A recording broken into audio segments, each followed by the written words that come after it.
En este link que estoy adjuntando en el chat, ustedes pueden conseguir todos los artículos y todas las publicaciones, las pueden obtener de modo gratuito sin ninguna restricción.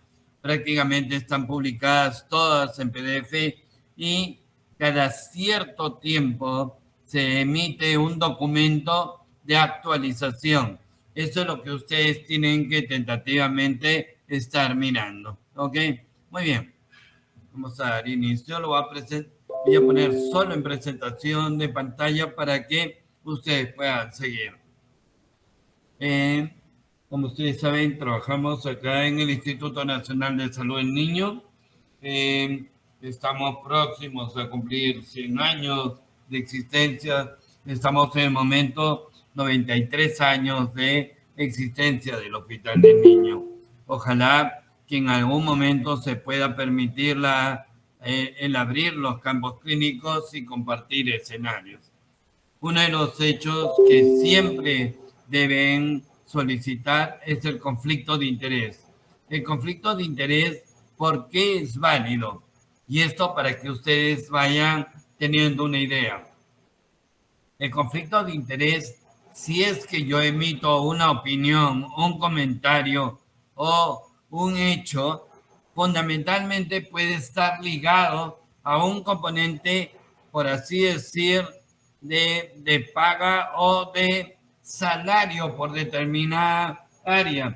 Y eso definitivamente tiene que estar en conocimiento de todos los que escuchan. Porque si yo tengo un vínculo comercial con la industria y, por ejemplo, en RCP yo comienzo a hablar de ese tema, ustedes pueden decir, muy bien, de repente el doctor lo está haciendo para enseñarnos, pero también de repente para promover la compra de ese producto. Por eso, el conflicto de interés es un hecho de integridad y es un hecho de principio ético. Muy bien, ¿cuáles son los paradigmas en la RCP? Cuando nosotros hablamos de RCP, algo para empezar. Ustedes no van a escuchar una clase, entre comillas, clásica. Todos los que han rotado conmigo saben que lo que busco es que desarrollen un pensamiento crítico, que desarrollen análisis de lo que escuchan y que por otro lado interpreten de modo personal qué es lo que está sucediendo. Por ejemplo, en el último grupo que tenemos, ¿no? Con Cristian y María. Muy bien, se la pasan riendo toda la clase, pero tienen que desarrollar su capacidad clínica y su capacidad de análisis. Chicos, ustedes están a 6 meses de ser internos, a 6 meses de comenzar a tener responsabilidad sobre su paciente y por lo tanto deben mostrar preocupación en esos aspectos. Muy bien, una de las cosas que siempre vamos a tratar de hacer, romper paradigmas. ¿Eso qué significa? Generar una capacidad disruptiva en cada uno de ustedes. ¿Y esto qué significa?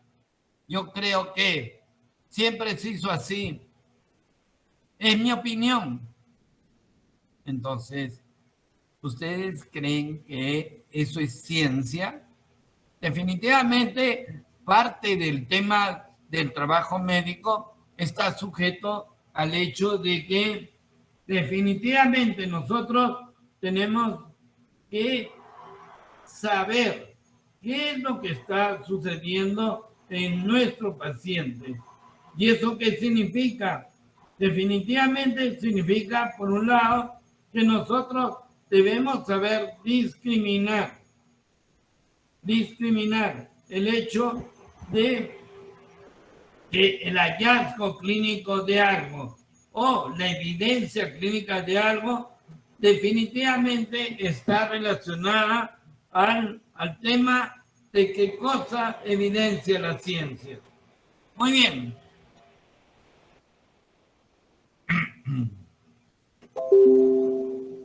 Nosotros tenemos en este momento alrededor de unos 300,000 casos de arresto cardiopulmonar, tanto en el área intrahospitalaria como en el área extrahospitalaria.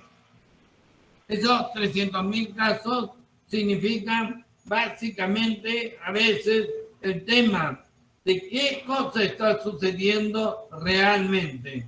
Cuando nosotros vemos ese asunto, nuestros pacientes realmente están sobreviviendo en el máximo de calidad.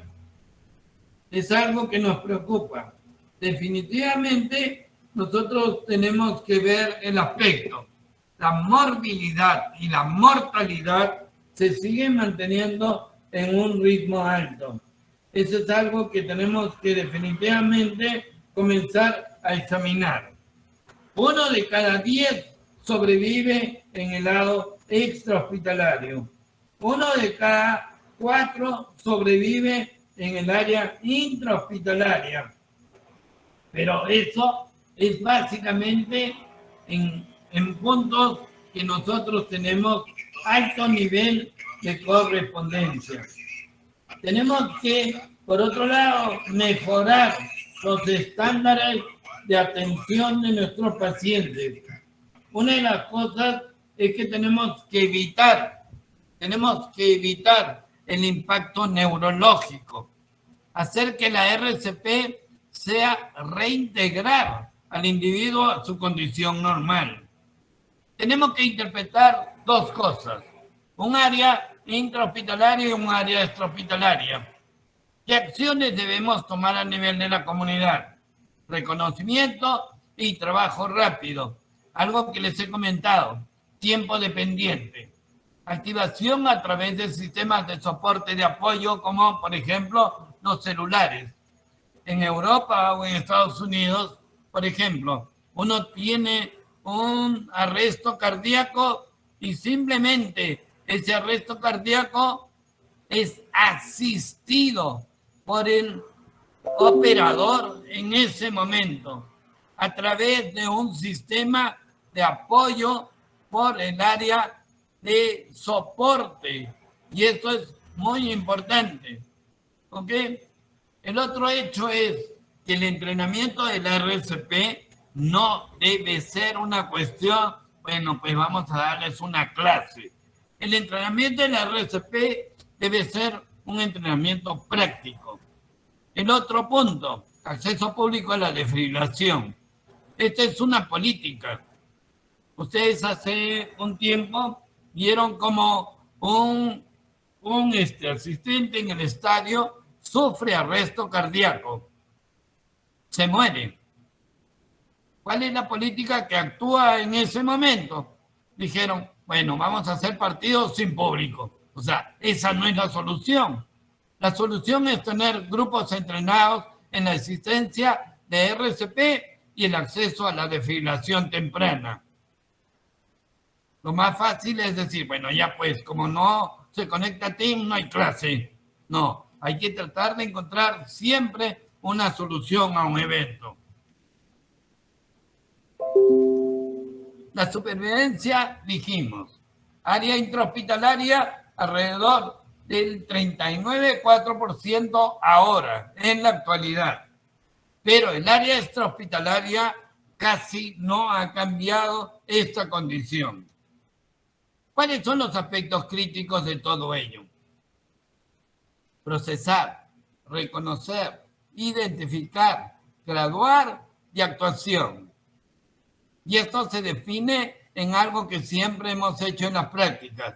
Define, categoriza, actúa. Proceso, reconocimiento, identificación. Gradúa el riesgo, actuamos. Y eso es algo que hacemos todos los días en medicina. La RCP es una cadena de alta calidad. Ustedes dicen, doctor, creo que se equivocó en la lámina. No, para que vean que como le dicen, smoggy.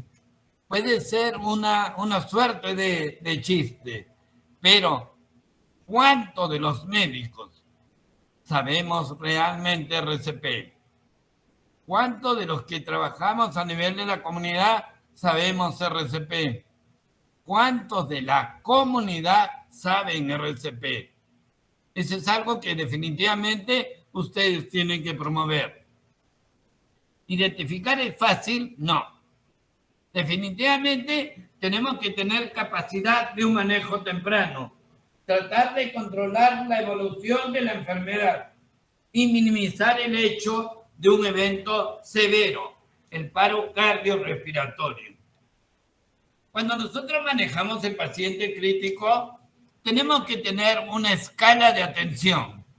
Y esta escala de atención viene desde el triángulo de evaluación pediátrica, la evaluación cardiopulmonar rápida, la valoración por box de trabajo en el componente define, categoriza, actúa. Pero también tenemos que saber clasificar a nuestro paciente.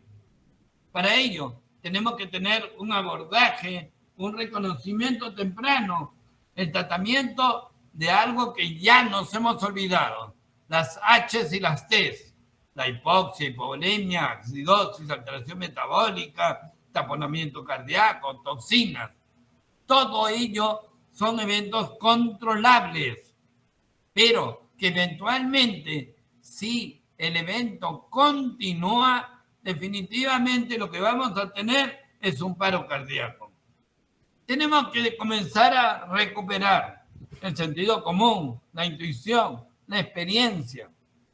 ¿Para qué? Para que todo ello, basado en el conocimiento, nosotros podamos brindar una medicina de alta calidad. El triángulo de evaluación pediátrica definitivamente nos ayuda a evaluar 3 condiciones: apariencia, trabajo respiratorio y circulación. En principio, sistema nervioso central, respiración y perfusión. Eso es algo que debemos aprender a medir y a mensurar. El hecho de que nosotros evaluemos sistema nervioso central, también estamos evaluando definitivamente el hecho del componente metabólico a nivel central. Cuando nosotros evaluamos el trabajo respiratorio, miramos si está en insuficiencia respiratoria. Y por último, cuando vemos el componente circulatorio, vemos si está en choque compensado o choque descompensado. Esto es muy importante en el sentido de cómo estamos valorando a nuestro paciente. Si nosotros tenemos una conjunción de las 3 causalidades, lo más probable es que nuestro paciente vaya a falla cardiorrespiratoria y, por supuesto, al paro cardíaco. Ustedes ven que es muy importante identificar el componente de insuficiencia respiratoria y el componente de choque descompensado. Recuerden que el choque descompensado tiene 3 características: compromiso de conciencia, alteración perfusional y estado hipotensivo con presión sistólica por debajo del 5º percentil.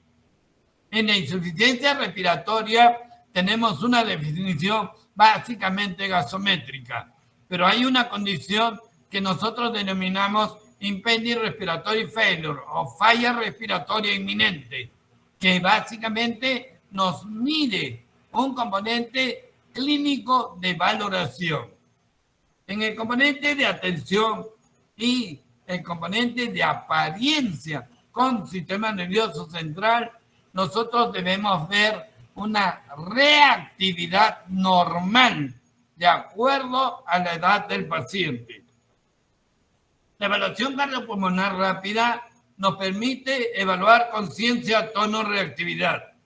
Pero por otro lado, nos permite evaluar el famoso ABC que ustedes conocen. La estabilidad de la vía aérea. Cómo está el componente respiratorio y su eficiencia en el componente de difusión de gases, CO2, oxígeno. Y finalmente, circulación, en donde vamos a valorar presión arterial y gasto. Ello nos va a conducir a la valoración del estado fisiológico. Define, categoriza, actúa. Es una condición fundamental en donde nosotros vamos a evaluar a nuestro paciente, identificar el riesgo y actuar. Eso es prácticamente la filosofía de la práctica médica y es lo que tenemos que hacer todos los días. Tenemos que hacer una evaluación general, evaluación primaria, evaluación secundaria, evaluación terciaria. En la evaluación general, por aspectos de definición, estamos haciendo triángulo evaluación pediátrica. En la evaluación primaria, ABCDE. Evaluación secundaria, establecemos una estrategia, sample, el examen físico y valoración de glucosa. En la evaluación terciaria, tenemos que exigir los exámenes auxiliares que realmente soporten nuestro diagnóstico. No es yo le pido todo, sino yo pido objetivamente algo que me va a ayudar a permitir el diagnóstico. El componente de categorización, básicamente para este escenario, nos va a valorar el componente respiratorio y circulatorio. De modo pragmático, en respiratorio siempre vamos a tener alteración, vía aérea superior, vía aérea inferior, parénquima pulmonar, tráic central. En componente circulatorio, los 4 grandes tipos de shock: hipovolémico, distributivo, cardiogénico y obstructivo.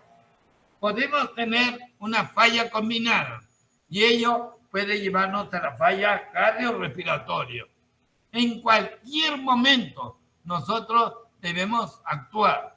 Si nosotros vemos a un paciente en la evaluación general que está hipoxémico, en falla circulatoria, en falla respiratoria, ya estamos tomando acciones.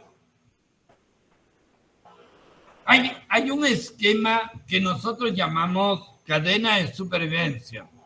La cadena de supervivencia cambió en los últimos años. En el año 2020, en la guía ILCOR 2020, una de las cosas que introducimos fue el 6º eslabón. Y el 6º eslabón, ¿qué significaba? Recuperación, rehabilitación e inserción a su entorno normal. Y esto es muy importante. O sea, ¿qué ha pasado? Desde el año, la primera guía formal que tuvimos fue en el año 2000. Ya recorrimos 23 años de trabajo en cuanto a la evidencia. Entonces, ¿qué era lo que nos preocupa ahora? Ahora nos preocupa ya no tan... Miren, estoy hablando en países en donde tenemos un plan de ataque en la RCP de forma ordenada. Si a uno de ustedes, por ejemplo, les da RCP, les da paro cardíaco, supongamos en la universidad, ¿quién los asiste allí? ¿Quién los puede atender allí? Ustedes son estudiantes de 6º año de medicina. ¿Saben RCP? ¿Saben hacer realmente todas las maniobras de RCP? ¿Qué dicen, chicos? ¿Qué pasaría? Y disculpen que ponga este ejemplo de modo personalizado. ¿Qué pasaría si sucede un evento crítico en vuestras casas? ¿Saben resolverlo? Y ustedes son estudiantes de 6º año. Por ello mi preocupación, y a veces por ello me molesto un poco cuando hay esa desidia de seguir aprendiendo, de seguir teniendo conocimiento. Chicos, nosotros debemos ser un equipo de atención rápida, como la que ustedes ven. Debemos saber atender al paciente, debemos saber cuáles son los procedimientos. Eso es lo importante para poder preservar a nuestro paciente. Todas nuestras intervenciones en medicina, la mayor parte son tiempo dependiente. Tiempo dependiente del diagnóstico y tiempo dependiente de la intervención. ¿Esto qué quiere decir? Cuanto más temprano empiecen a diagnosticar, mucho mejor. Cuanto más temprano comiencen a dar tratamiento, mucho mejor. El hecho del niño y paro cardíaco es que las diferencias de causalidad son completamente diferentes a las del adulto. El adulto, por lo general, el arresto cardíaco o paro cardiorrespiratorio se debe a causas arritmogénicas. En el niño, eventualmente las causas son fundamentalmente respiratorias. La cadena de supervivencia, como les decía, tiene una doble línea. Una primera línea a nivel intrahospitalario, la cadena que ven ustedes en la parte superior. Y una segunda línea en la inferior, extrahospitalario. Ustedes ven que si nosotros describimos la cadena de supervivencia, tenemos, ¿qué cosa? Reconocimiento, activación, RCP precoz, desfibrilación temprana, atención y cuidados de alta calidad a nivel de cuidados intensivos y el manejo de rehabilitación, recuperación. Sexto eslabón. El otro escenario, en el área extrahospitalaria, lo primero que vemos, ¿qué cosa es? Lo primero que vemos es prevención. Si nosotros no hacemos prevención, definitivamente vamos a tener problemas. Activación del sistema, RCP precoz, transporte, atención de alto nivel, recuperación. Ustedes se dan cuenta que prácticamente casi todos han implementado los primeros 4 eslabones. Lo importante hoy es tratar de optimizar todo lo que se ve en el quinto y sexto eslabón.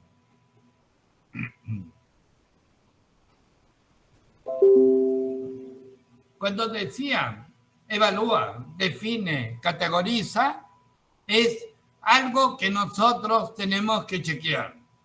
¿Por qué tenemos que hacer esto? Porque tenemos que darle la posibilidad a este niño de que se recupere.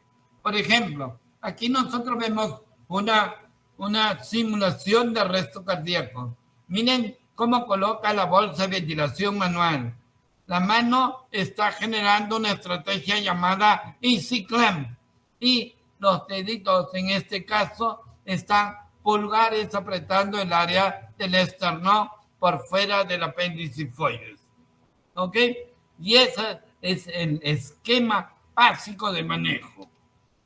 Cuando nosotros vemos un niño, miren este niño, cómo tiene una cara de preocupación.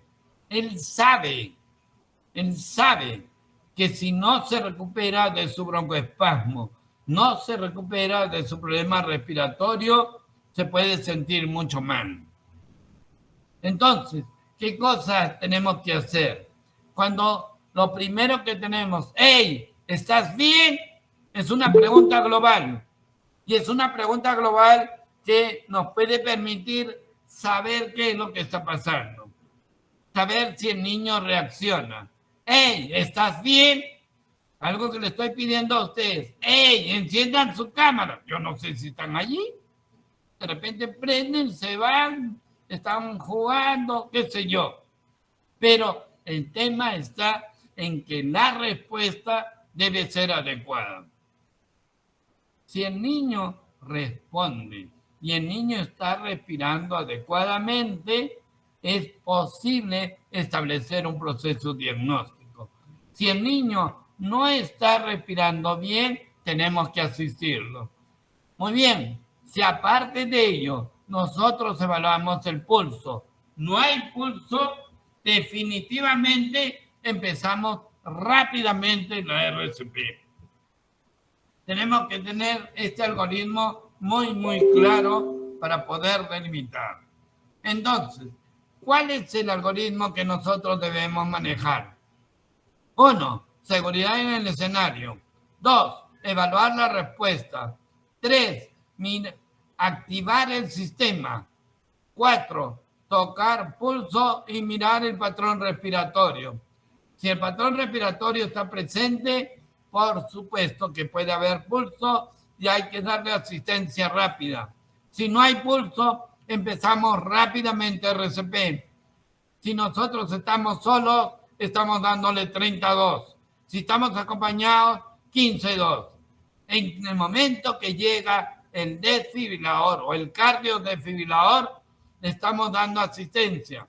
Si reconocemos ritmos desfibrilables, los únicos ritmos desfibrilables son fibrilación ventricular y taquicardia ventricular sin pulso. Si tenemos ello, desfibrilamos. Y si continúa la ausencia de pulso, continuamos la RCP. Y ello es el circuito completo del algoritmo. Cuando nosotros vemos, por ejemplo, el monitor, no voy a preguntar hoy qué ritmos son. La mayor parte de ustedes, y perdona que lo digan, no saben electrocardiografía. Si les preguntara qué ritmos son, a ver, ¿cuántos de ustedes me ponen los dos ritmos en el chat? Pónganlos, vamos.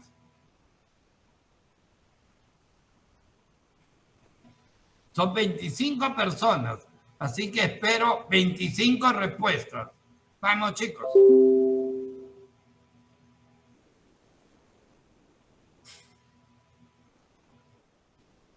Sigamos. Vamos, ¿qué ritmos son?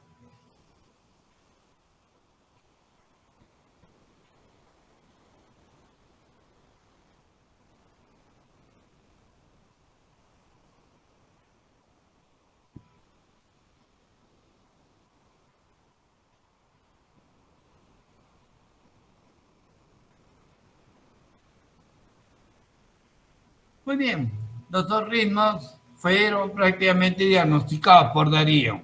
Fibrilación ventricular y taquicardia ventricular. Pero en esta condición de taquicardia ventricular para efectos de desfibrilación tendría que tener un apellido. ¿Cuál es, Darío? Sin pulso. Sin pulso, perfecto. Entonces, el punto es ese. Cuando nosotros tenemos en el monitor fibrilación ventricular, que está en la parte superior, y en la parte inferior, taquicardia ventricular, esta taquicardia ventricular debe estar sin pulso. Y en ese momento yo ya debo estar pensando en lo siguiente: adrenalina, lidocaína, amiodarona y el cardiodesfibrilador. Si yo no tengo eso, simplemente no voy a revertir estas condiciones de arritmia. Para ello, nosotros también tenemos que tener muy en claro el tema este. Nuevamente, ¿cuáles son los ritmos?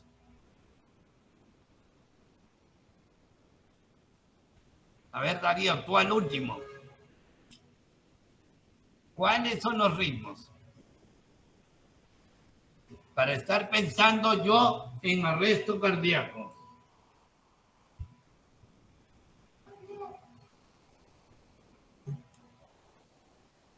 A ver, chicos, están esperando que Darío escriba. O que Javier escriba.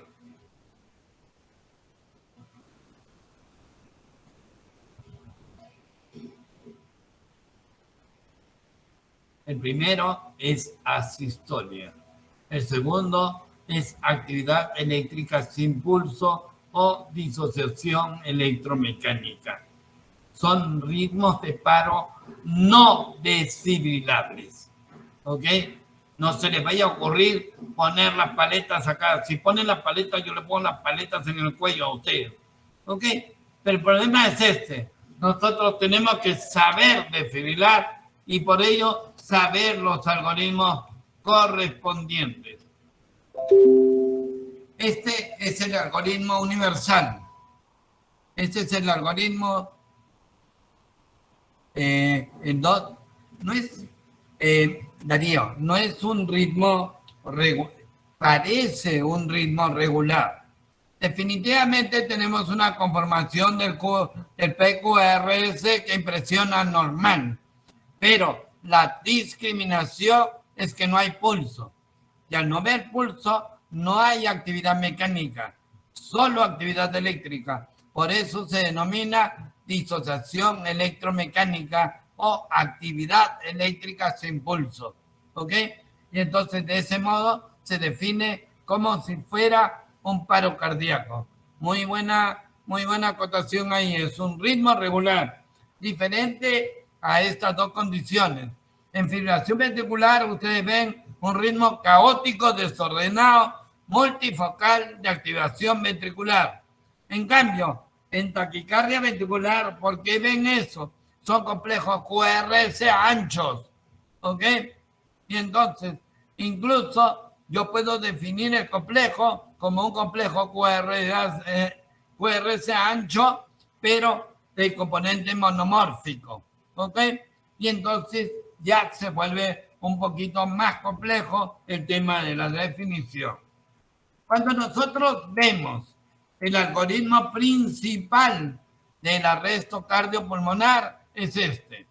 Ustedes presten atención al primer componente en el brazo izquierdo. Nosotros tenemos el inicio del RCP.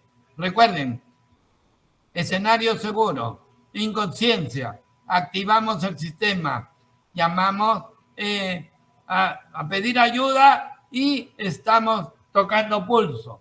No hay pulso, empezamos la RCP. Ya tenemos el monitor puesto. Estamos en un área intrahospitalaria. Entonces, reconocemos el ritmo. El ritmo va a ser fibrilación ventricular, taquicardia ventricular sin pulso. En ese momento, completamos el primer ciclo, desfibrilamos. Continúa la lectura del algoritmo. Nosotros seguimos en paro cardiorrespiratorio, ritmo desfibrilable. O sea, fibrilación ventricular, taquicardia ventricular sin pulso. ¿Ok? Segundo grupo de compresiones, segunda desfibrilación. Continúa en FBTB sin pulso. Continúa la RCP. En ese momento hacemos la estrategia. Esta estrategia. RCP, droga desfibrila. La primera droga, adrenalina, 0.01 miligramos por kilo. Y luego desfibrilamos. Continúa en fibrilación ventricular, taquicardia ventricular sin pulso. RCP, droga desfibrila. La segunda droga que podemos poner es amiodarona o lidocaína. Si es amiodarona, 5 miligramos por kilo. Si es lidocaína, 1 miligramo por kilo. Y continuamos con desfibrilación inmediata. Continúa luego de ello la RCP. Especial. Y ustedes dirán, doctor, ¿y cómo progresamos el tema de la desfibrilación? El tema de la desfibrilación, la carga va a ir de 2 hasta 10 joules por kilo como carga máxima. Y entre cada desfibrilación podemos ir 2, 4 hasta doblar la desfibrilación.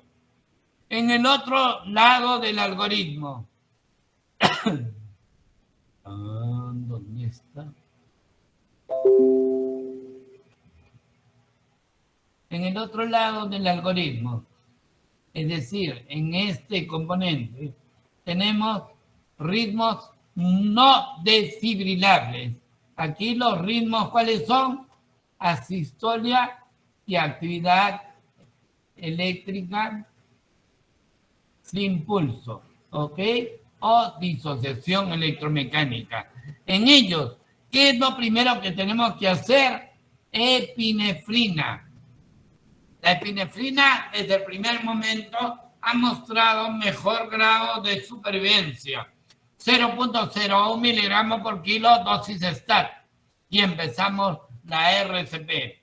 Y la RCP es continua y cada 3-5 minutos adrenalina. ¿Ok? Entonces, tenemos 2 brazos en el paro cardíaco. El primer brazo en el componente que se desfibrila. ¿Ok? Es el primer componente. ¿Ok? Pero acá, ¿cuáles son los ritmos? RCP desfibrila.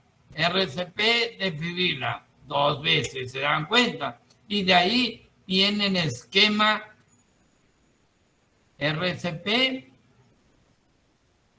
droga, desfibrila. La primera droga, adrenalina. La segunda droga, amiodarona o lidocaína. Ese es el esquema, ¿ok?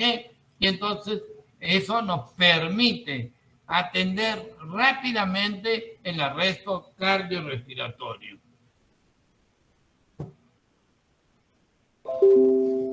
Cuando nosotros utilizamos un DEA es desfibrilación automática externa, es igual que el DEA del adulto. Nosotros encendemos el DEA, aquí, Nosotros encendemos el DEA, perfecto. Liberamos el pechito del bebito, le ponemos los parches. Si alcanza el tórax, podemos poner el parche, uno en el lado superior de clavícula derecha y en el otro en el lado izquierdo a nivel de la mamila.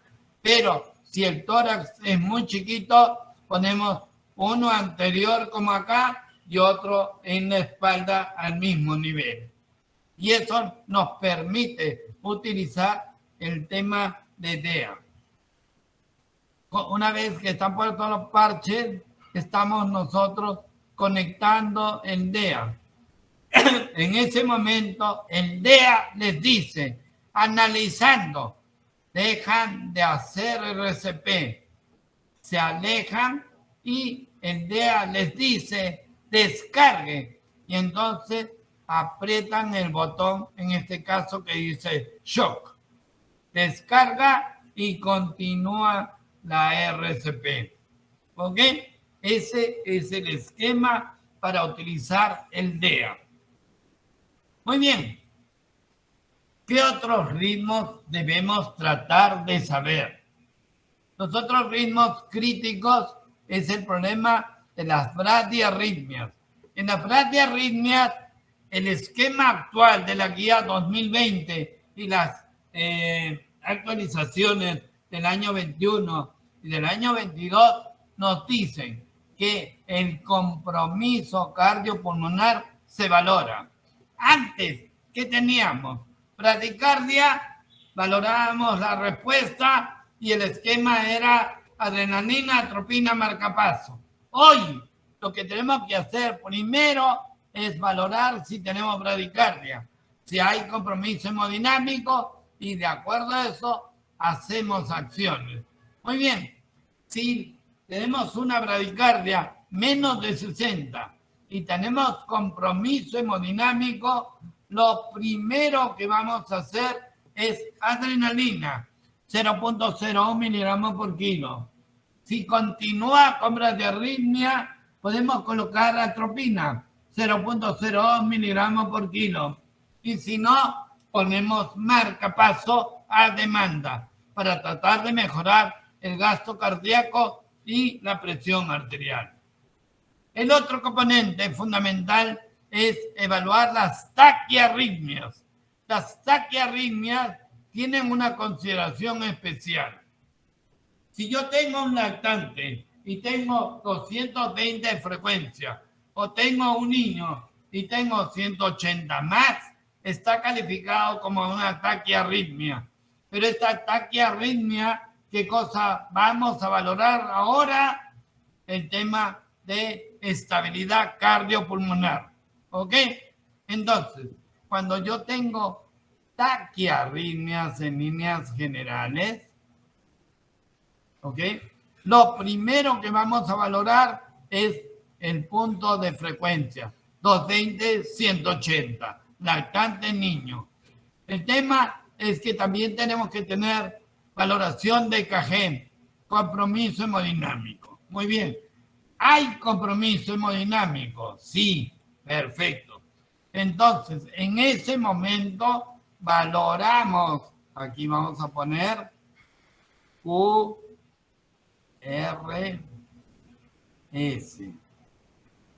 Valoramos el tamaño del QRS. Si este QRS es menor de 0,9, eso es una taquicardia ventricular supraventricular. ¿Ok? TPSB. Si este QRS es mayor de 0,09, eso es taquicardia ventricular con pulso. ¿Ok? A ver, ¿se puede valorar realmente 0,09, chicos, en el EKG? A ver, ¿quién responde? 0,8, doctor. ¿Ah? 0,8.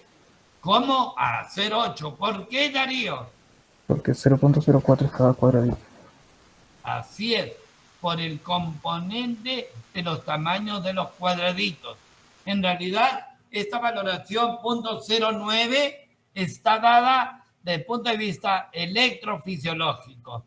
Antes, el punto de corte era 0,08, pero con ello, eventualmente a veces se incluía a muchos pacientes que no estaban en esa condición. Entonces, ¿qué se hizo? Se revaloró el tema de la medición y se hizo una valoración electrofisiológica. Y entonces, ahora el esquema es taquicardia, valoramos el estado, compromiso hemodinámico, vemos el QRS. Si es un QRS angosto, menos de 0,9, TPSB. Si es un QRS ancho, taquicardia ventricular con pulso. Muy bien. Dense cuenta que aquí nosotros estamos teniendo compromiso hemodinámico, QRS estrecho, TPSB, primer paso, adenosina. Segundo paso, cardioversión sincronizada. Esa es otra condición. El mismo cardiodesfibrilador puede dar cardioversión sincronizada.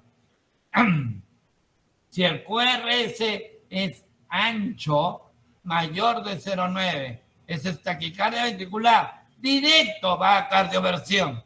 ¿Por qué? Porque este puede ir a taquicardia ventricular sin pulso rápidamente. Por eso tenemos que actuar más enérgicamente en este caso. Si el paciente no tiene compromiso hemodinámico, no tiene, pero tiene un QRS estrecho, miren, es una posible taquicardia ventricular, ¿no? Supraventricular, TPSB, y entonces en ello puedo empezar manejo con maniobras vagales y luego adenosina, ¿ok? Y la maniobra vagal por excelencia en niños es compromiso, es poner un paño húmedo frío por encima de la pirámide nasal, sobre todo en lactantes.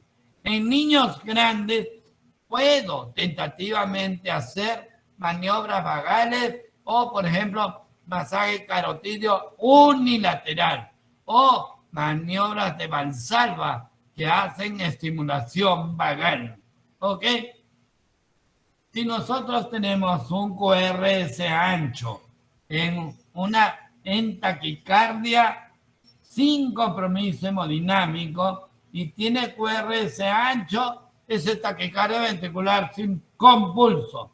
En este caso podemos colocar adenosina. Miren la diferencia. En el primer caso fuimos directos a cardioversión sincronizada. Y en todos los casos ya estamos pidiendo el tema de asistencia por el experto, ¿ok? El cardiopediatra. Entonces, cuando nosotros tenemos una taquiarritmia, lo primero que tenemos que hacer es valorar la frecuencia, 220, 180. Valoramos el componente hemodinámico, valoramos el QRS. Es un QRS angosto con compromiso hemodinámico, TPSB, taquicardia ventricular. Si es TPSB, adenosina, cardioversión sincronizada. Si es taquicardia ventricular, cardioversión sincronizada. Valoramos la taquicardia. Es una taquicardia sin compromiso hemodinámico. Vemos el QRS. Es un QRS angosto, TPSB, Lo primero, maniobras vagales, luego adenosina. Es un TPSB sin compromiso hemodinámico en este aspecto. Si vemos el QRS ancho, es una taquicardia ventricular con pulso, pero sin compromiso hemodinámico podemos colocar adenosina. Muy bien. Otro de los hechos fundamentales. Tenemos que aprender a ventilar con la bolsa máscara. Y la bolsa máscara significa utilizar de modo adecuado una mascarilla.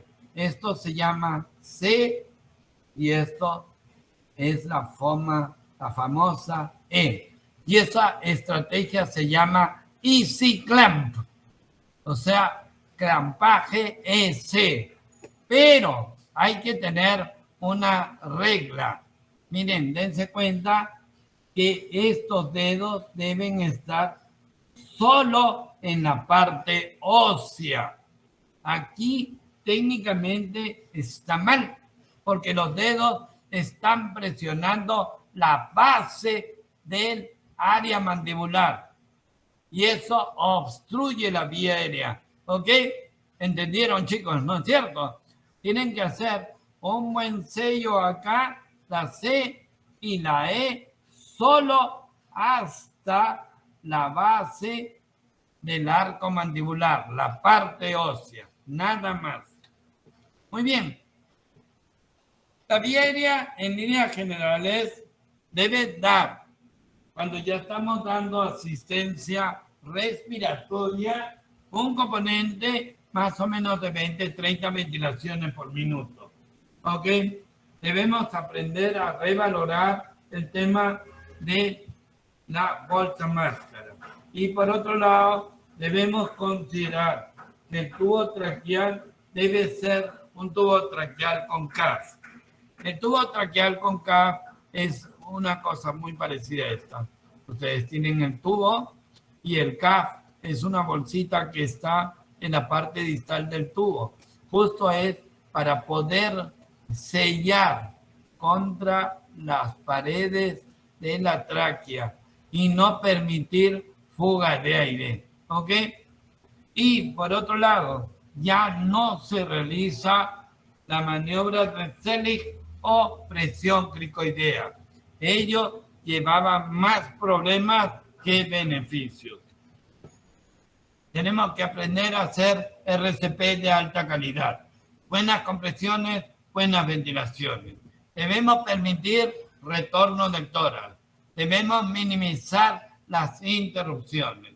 Por otro lado, cuando son ritmos no desfibrilables o ritmos no chocables, se coloca de primer momento epinefrina. En el lado pediátrico, pues colocamos 0,01 miligramos por kilo. En el lado adulto, colocamos 1 miligramo STAT. Y por otro lado, tenemos que aprender a manejar toxinas. El hecho de que nosotros tengamos toxinas, por ejemplo, en niños, tenemos que aprender a manejar sobre todo intoxicaciones agudas por órganos fosforados. Muy bien, en este punto, todos nosotros tenemos que aprender liderazgo. El liderazgo es algo clave. Uno lo aprende, uno nace o uno adquiere. El CPR Coach, ¿qué significa? Tomar una conducta definitiva sobre algo. Saber distribuir a la gente. ¿Dónde estamos? En la vía aérea, encargados de comprimir, drogas de fibrilación, el encargado de observar y seguir la guía y el líder del equipo. Esto es fundamental, porque si no tenemos organización sobre este tema, cada uno hace lo que le da la gana. ¿Ustedes han visto alguna vez un paro cardíaco, chicos? ¿Han visto uno? ¿Eh? Nunca. Sí, es un problema, pues, por el tema de la pandemia. Es algo que realmente a mí me preocupa y es algo que se los he dicho muchas veces. Cuando uno ve un paro cardíaco en la cual no hay gente organizada, es un pandemonio. Todo el mundo grita, todo el mundo intenta hacer cosas, todo el mundo... Pero cuando el equipo funciona como si fuera un pit crew. Ustedes han visto esta carrera, ¿no es cierto? Cómo la gente se acerca rápidamente al auto, uno le cambia las llantas, el otro está llenando el tanque, el otro le limpia el parabrisas, el otro está arreglando el circuito eléctrico y en 21 segundos, ¡pum!, salen de nuevo todos. Entonces, este esquema hace que el líder conduzca una acción. Este liderazgo nos debe llevar a la meta. No puede ser que uno esté por acá, el otro por allá. Definitivamente eso va a conducir a ¿qué? A que nuestro paciente, el que está acá, se nos muera. Y no podemos conducir la meta de sobrevida de nuestro paciente. ¿Qué tenemos que hacer? Lenguaje claro, comunicación cerrada, roles y responsabilidades claras, conocer nuestras limitaciones, compartir conocimiento, intervención constructiva, reevaluar y sobre todo respeto entre todos. ¿Cuál es el desafío actual? El desafío actual es conservar el estado funcional y preservación neurológica al más alto nivel. Tenemos que hacer un checklist. Y este checklist significa qué es lo que vamos a hacer a través del tiempo en nuestro paciente. Esto es muy importante. Saber, por otro lado, que la complejidad de las acciones están centradas en el paciente. A ver, ¿dónde está el paciente acá? Aquí está el paciente. ¿Se dan cuenta? Miren, todo el soporte tecnológico para poder rescatar a nuestro paciente. Pero si nosotros no vemos a nuestro paciente, simplemente, a pesar de tener todo el soporte tecnológico, no podemos actuar.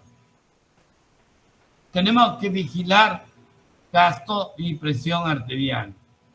Tenemos que vigilar CO2, porque el CO2 es un reactante muy importante a nivel del sistema nervioso central. Puede producir vasodilatación o vasoconstricción. Debemos saber oxigenoterapia y tenemos que cuidar la puesta de oxígeno en el sentido de que ella puede generar radicales libres. Regular la temperatura de nuestro paciente, evitar la hipertermia, cuidar y monitorear el sistema nervioso central y prácticamente hacer neurodiagnóstico hacia las 72 horas. Eso hace que nosotros hayamos hecho una RCP avanzada de alta calidad. Las primeras 72 horas son críticas para la RCP. Todo lo que nosotros hacemos impacta en la sobrevida de nuestro paciente, impacta en el daño neurológico. Una de las cosas que siempre me preocupa, cuando voy a iniciar un curso de RCP, son alumnos nuevos, a veces son médicos, enfermeras, todo. El primer día digo, si me da paro cardíaco, no me reanimen, déjenme ahí. ¿Por qué? Porque ¿en quién voy a confiar? Pues de los que están presentes y están aprendiendo RCP. ¿Ok? Pero el segundo día, cuando ya saben, les digo, muy bien, ahora sí, si me da paro cardíaco, pueden reanimarme. ¿Ok? Por eso, ¿qué significa? Que nosotros debemos tener especial cuidado sobre esta área. Recuperación, rehabilitación. Tenemos que pensar, chicos, la medicina actual no es, ay, ya lo salvé. No, señor. La medicina actual es ¿Cómo reintegro a mi paciente a su vida normal? La medicina actual y la docencia es cómo hago que mis alumnos se despierten y digan, tengo que aprender para saber. Eso es lo que uno trata de buscar. Los cuidados por reanimación buscan fundamentalmente 4 metas: estabilidad hemodinámica, preservación neuronal, cuidar de la hiperventilación y cuidar del nuevo paro cardíaco. Son las 4 cosas que tenemos que mirar. Para ello, ¿qué tenemos que hacer? Valoración del gasto cardíaco, cuidar la hipertermia, valoración cardíaca, sedación y manejo del dolor y estabilidad metabólica. Eso es lo que debemos buscar. Cuando nosotros ya tenemos eso, podemos tentativamente mirar un documento como este, PECOSCA. PECOSCA es Pediatric Oral Concept para Cardiac Arrest. ¿Esto qué significa? ¿Qué tenemos que hacer para valorar el arresto cardíaco? Tuvimos la suerte y el placer de poder trabajar en este documento, ¿ok? Y una de las cosas que nosotros vimos es esto: ¿qué estamos haciendo realmente respecto al paro cardíaco? ¿Qué estamos haciendo realmente respecto a lograr el mejor estándar de manejo? Entonces, las 3 grandes cosas que tratábamos de chequear: sobrevida, impacto sobre la vida y recursos, ¿ok? Una de las cosas que tenemos problemas ustedes han visto artículos llamados LIC. LIC significa Low Income o países en desarrollo. Uno de los grandes problemas, ¿saben cuál es? El tema de recursos. ¿Qué recursos podemos disponer para recuperar y para solventar el impacto en salud? Pero ¿qué cosa hay ahora en la RCP? Ahora en la RCP tenemos que mirar esto. ¿Pero para qué?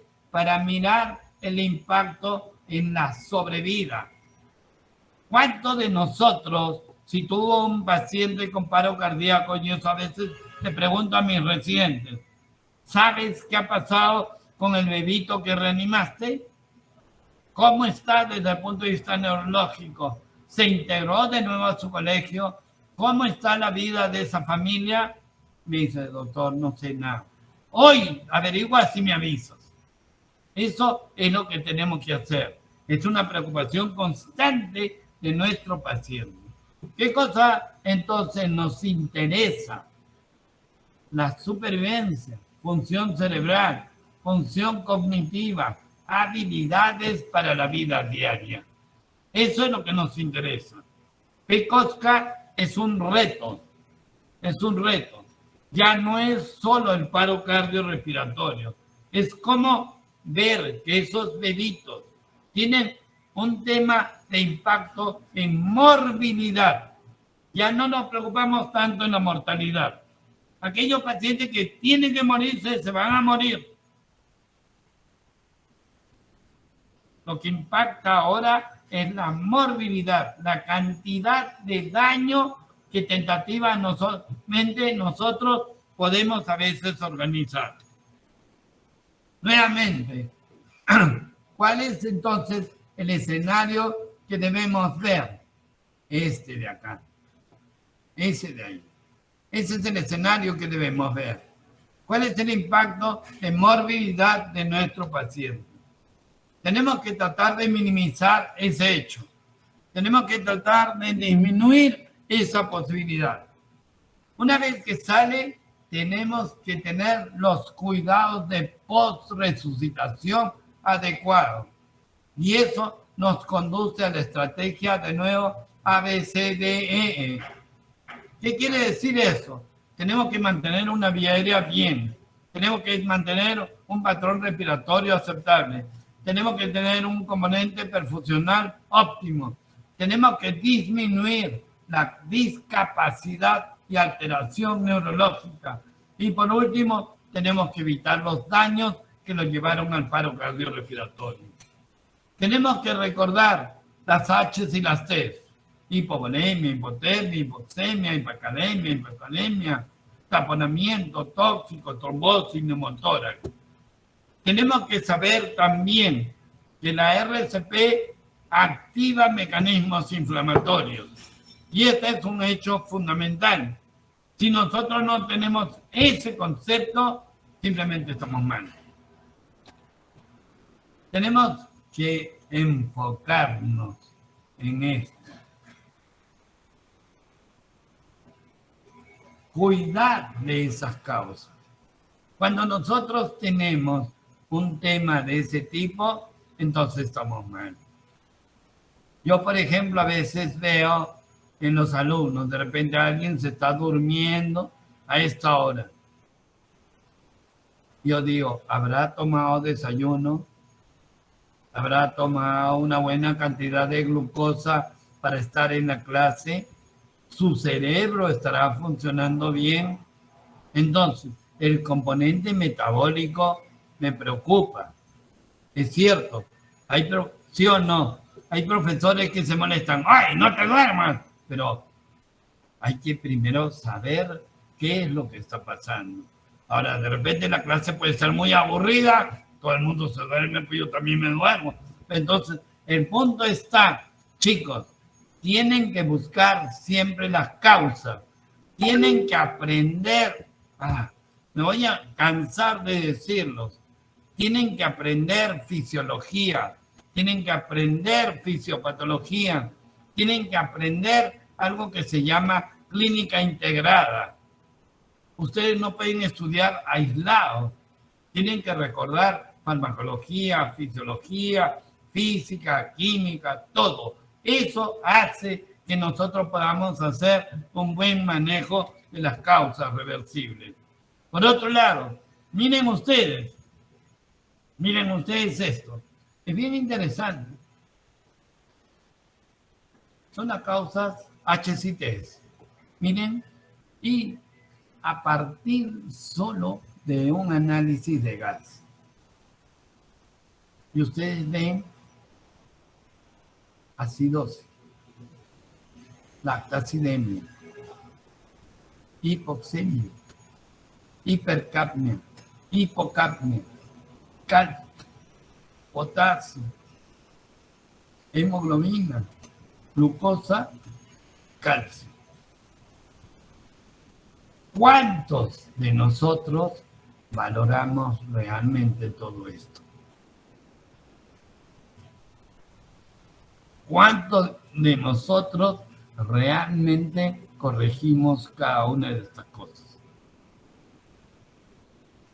Ustedes pregúntense, ¿sé manejar una hipocalcemia? ¿Sé manejar una hipercalcemia? ¿Sé manejar hiponatremia? ¿Sé manejar hipernatremia? ¿Sé manejar disglicemia?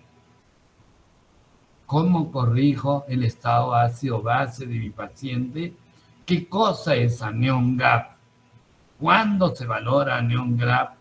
¿Qué expresa el anión GAP? Yo a veces cuando leo un artículo y veo una frase y me pregunto, ¿sé cómo se maneja? Yo mismo me pongo nervioso, anoto en mi cuadernito y estudio. Eso es lo que tienen que hacer, chicos. No hay tiempo. El tiempo que ustedes dejan de leer, el tiempo que dejan de estudiar, no lo recuperan. Hace poco pregunté, ¿cuántos libros de literatura han leído en la pandemia? 0, algunos. ¿Por qué no han leído? ¿No han tenido tiempo? No me digan eso. Entonces, el punto es ese. Cuando yo examino, miren este otro estudio, caracterización de la calidad de la RCP. Acá estamos haciendo métricas, es decir, mediciones. Pero, miren, dentro de todo el perfil demográfico epidemiológico, miren esto, y les aseguro que muy pocos evalúan esa consideración. Miren, alteraciones metabólicas. 35% de los pacientes tienen alteración metabólica. ¿Por qué no lo vieron y no lo corrigieron antes? Falla renal, uno de los principales respondedores de nivel metabólico. Neumonía, 13%. Componente principal de compensación, ácido base. Ustedes saben, el primer respondedor, ácido base, pulmón, hiperventilación. Segundo componente, respondedor, ácido base, riñón, bicarbonato. ¿Ok? Entonces, ustedes se dan cuenta que esta información es muy importante. ¿Por qué? Porque yo voy a poder decir a mis alumnos, miren, chicos, en base a un artículo tenemos que repasar estos aspectos. Eso es lo que esto se denomina lectura crítica. Y la lectura crítica significa analizar cada elemento. Las H's y las T's, clásicamente. Yo les pediría a ustedes decirme cuántas H's más conocen, cuántas T's más conocen. ¿Ok? Eso es lo importante. Por ejemplo, aquí ustedes ven que hay una T clave que no está. Trauma. ¿Se dan cuenta? Acá hay una H clásica que no está. Hipercarbia o hipocapnia, por ejemplo. Entonces, las H y las T van a ser variables en el sentido. Nos hemos enfocado mucho en el manejo de los primeros 4 eslabones. Casi todos sabemos RCP. Es un decir, ¿no? Casi todos. Muy pocos nos hemos enfocado en tratar de mirar cosas de este tipo. Cómo valorar a nuestro paciente.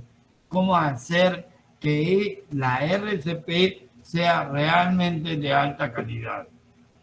Evitar la injuria, la disfunción, la respuesta inflamatoria sistémica, los daños por isquemia y reperfusión, y cuidar todo aquello que sea de modo sistémico y los daños previos. Tratar de evitar el tema, sobre todo de daños secundarios.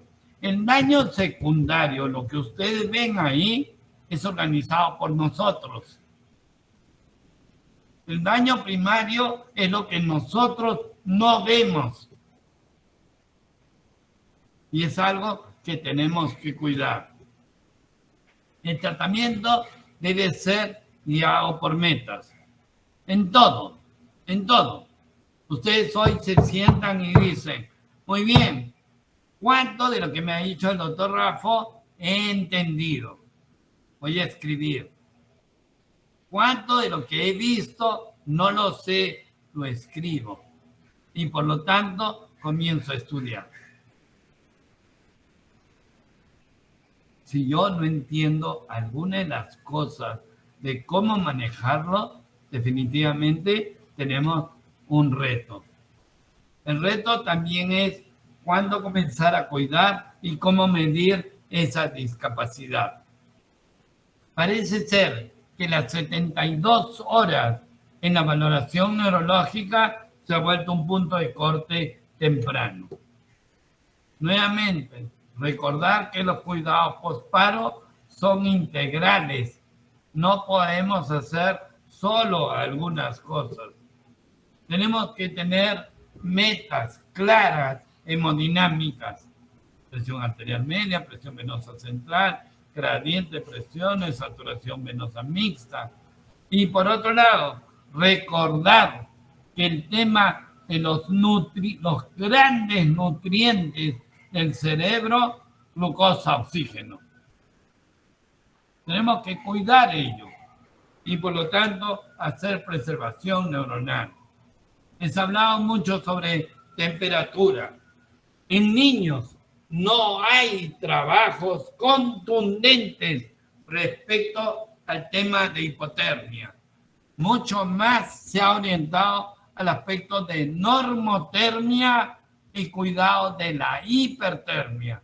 La hipertermia daña el cerebro, ¿ok? Y eso es algo que tenemos que cuidar. El otro hecho, siempre buscar normocapnia y normosegmia. ¿Por qué? Porque ustedes saben que el CO2 tiene una actividad vasoactiva a nivel vascular central. Si nosotros no cuidamos esa condición, simplemente podemos llevarlo a vasoconstricción o a vasodilatación. El oxígeno, nuestra meta debe ser 94 saturando transcutáneo. ¿Por qué? Porque la hiperoxemia genera radicales libres y los radicales libres dañan a la célula. El hecho de que nosotros tengamos algoritmos, eso significa cuidar la hipoxemia, mirar la acidosis respiratoria, evitar el choque, controlar la insuficiencia cardíaca, identificar los síndromes de gasto bajo, evitar alteraciones metabólicas. Eso significa conducir un buen algoritmo. Tener metas claras. Miren, y nuestra meta clara está graficada prácticamente en esto. ¿Cuánto de PCO2 debemos tener? ¿Cuánto de saturación? ¿Cuánto de glicemia? La frecuencia cardíaca, cómo debe manejarse. Y, por otro lado, control de la temperatura. Chicos, recuerden, por otro lado, y acá para poder tratar de redondear un poco esto, si nosotros tenemos en la curva, y tenemos acá, y acá, y tenemos, por ejemplo, saturación 90, ese paciente tiene 60 de oxígeno, ¿ok? Y entonces prácticamente está hipóxico, ¿ok? Por eso es importante mirar la fisiología normal.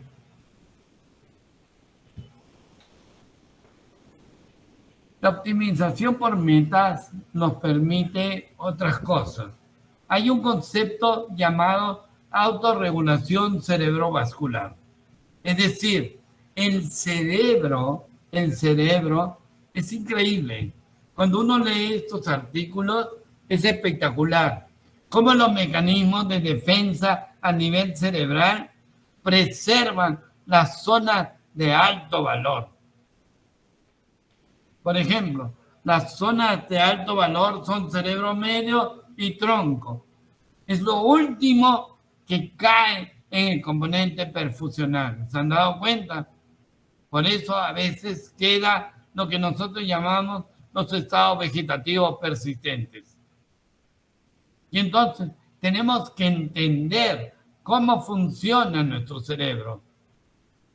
Todos ustedes tienen la gracia de Dios, de verdad, de tener funcionando todos sus sistemas. Es espectacular. Cuando uno más lee sobre esto, más se sorprende sobre la biología del hombre mismo.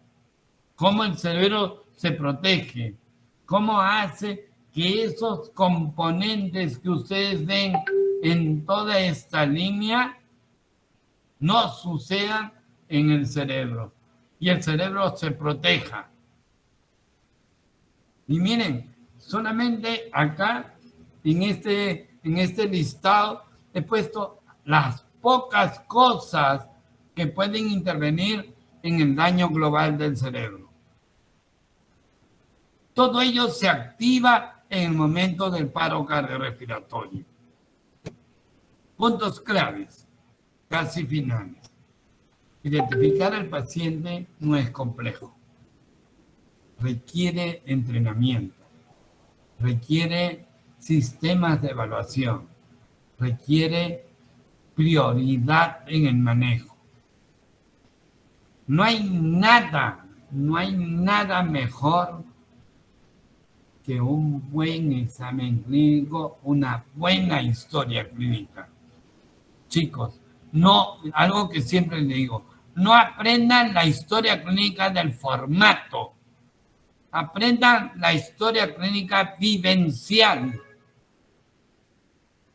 Cuando alguien está mal en su casa, a ver, háganle la historia clínica. ¿Ustedes creen que van a tener el formato? A ver, Darío, ¿cómo te llamas? ¿Cuál es tu apellido? ¿Dónde vives? ¿Qué edad tienes? ¿No? ¿Cuándo naciste? ¿Ah? ¿Qué te gusta? ¿Qué hiciste? Y el paciente está... no puede ni respirar. Entonces, la historia clínica es un hecho vivencial. ¿Cuántos de ustedes a veces ha ido a un médico y ni los mira? ¿Sí o no? A veces ni los mira. Entonces, eso es importante, tratar de hacer algo que ahora se promueve mucho, humanización de la medicina. Es que nos hemos olvidado de mirar al paciente. Todo el mundo ahora mira monitores, cables y demás. Hay que usar el cerebro. Por eso tenemos el cerebro bien protegido. Hay que saber cuándo empezar y no empezar la RCP. Hay que saber respetar las órdenes de reanimar o no reanimar. La decisión, ¿quién toma la decisión sobre la RCP? ¿Cuándo utilizar estrategias altamente complejas como ECMO? ECMO es circulación extracorpórea. ¿Qué hacer si los padres deben estar o no en la RCP? ¿Cómo promover donación de órganos?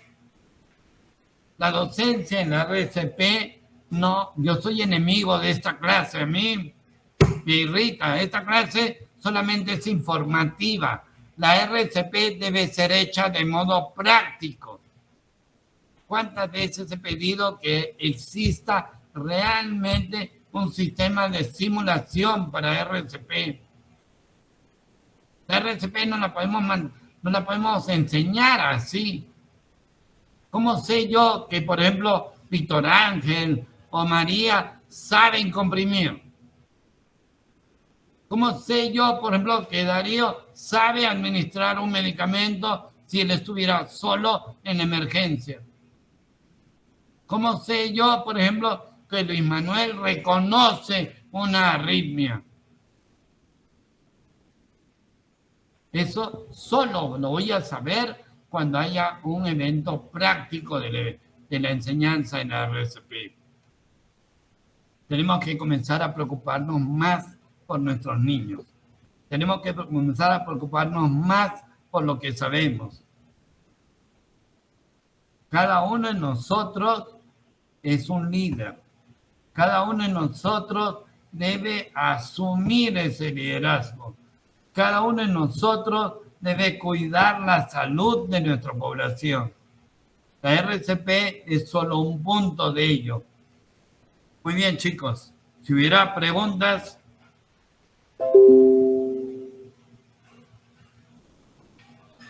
Muy bien. Les voy a pasar a través del delegado un par de documentos que quiero que lo lean.